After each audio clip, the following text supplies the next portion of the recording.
Hello, જય શ્રી કૃષ્ણ બધાને. કેમ છો બધા? મજામાં ને? તો હું તમારો પ્રિય હિમાંશુ. જય શ્રી કૃષ્ણ, જય સ્વામિનારાયણ. તો હું આજે ફરીથી યુટ્યુબ ચેનલમાં આજે વિડીયો અપલોડ કરી રહ્યો છું. બધાને જય શ્રી કૃષ્ણ, જય સ્વામિનારાયણ. મારી યુટ્યુબ ચેનલમાં તમારું હાર્દિક સ્વાગત છે. અને આજે હું તમને રામ ભગવાનની જે મેં મૂર્તિ બનાવી છે તે હું તમને દેખાડવાનો છું.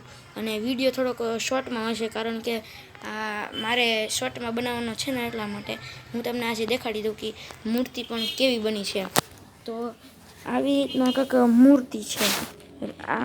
અહીંથી ક્રેક થઈ ગયો છે ને, એટલા માટે આવી મૂર્તિ બની છે. આ ફરીથી મૂર્તિ બનશે અને આ પાણીનું બાઉલ છે. આની અંદર પાણી ભરી અને પછી આ પરફેક્ટ બનશે, થોડીક ઊંચી બનશે. અને આ હું ખેતરમાંથી આ માટી લાવ્યો હતો. તમને ક્લિયર દેખાતું હશે. અને આની અંદર એક આ જે છે ને, હજી તે હમણાંનું તાજું છે. અને આને શુદ્ધ કરેલું છે ગંગાજળથી અને વગેરેથી, એટલા માટે. અને આનાથી રામ ભગવાનની મૂર્તિ બનાવવાની છે. અને આ બાકીની માટી છે. અને હું ખેતરમાંથી અને પ્લસ કે હું આખું મારું ગામડું છે ને, ત્યાંથી પણ લાવેલો છું. તો તમને પાર્ટ 2માં આ મૂર્તિ કેવી રીતના બની તેની આખી ડિટેલ મળશે.